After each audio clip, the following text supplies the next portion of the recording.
Hello everyone! In this video, we are going to study about water, which is essential for our survival. Without water, we cannot imagine life on the earth.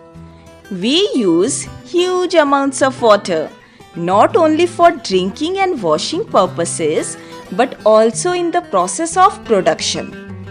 Water is also needed in agriculture, industries, and for generating electricity through reservoirs of dams.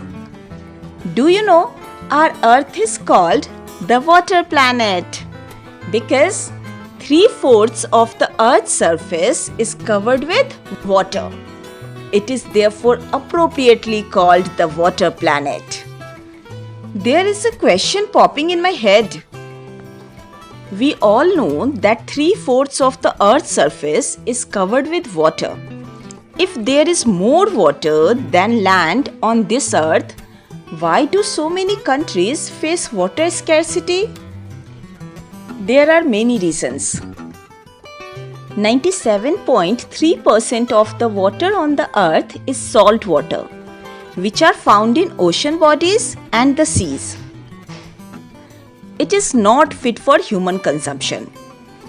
Fresh water accounts for only about 2.7% of the water. Nearly 70% of this occurs as ice sheets and glaciers in Antarctica, Greenland, and mountain regions. Due to their location, they are inaccessible. Only 1% of fresh water is available and fit for human use.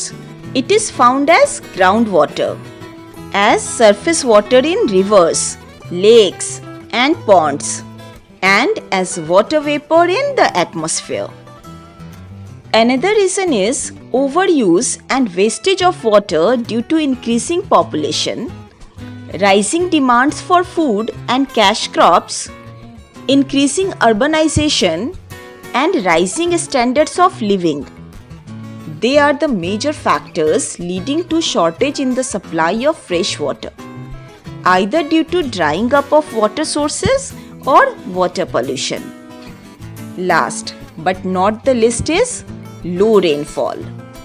It is one of the causes of water scarcity.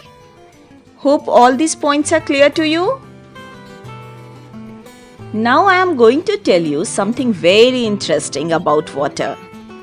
Water is a renewable natural resource. It can neither be added nor subtracted from the earth. Its total volume remains constant. Its abundance only seems to vary because it is in constant motion, cycling through the oceans, the air, the land, and back again. Through the processes of evaporation, precipitation, and runoff. This is referred to as the water cycle. What is the water cycle? When the sunlight falls on the earth, the water in the pond, river, lakes get heated, becomes water vapor and rises. This process is called evaporation. After the evaporated air reaches higher altitudes, it becomes cool and water vapor changes into small drops of water. This process of changing water vapor into water droplets is called condensation. These water droplets together form clouds. When they become too heavy to float in the air, they come down as precipitation. Precipitation that comes down in the earth in liquid form is called rain. So children, let us end today's class here. Hope you found my video interesting. Do like and subscribe to my channel and get notifications about upcoming videos. Thank you everyone.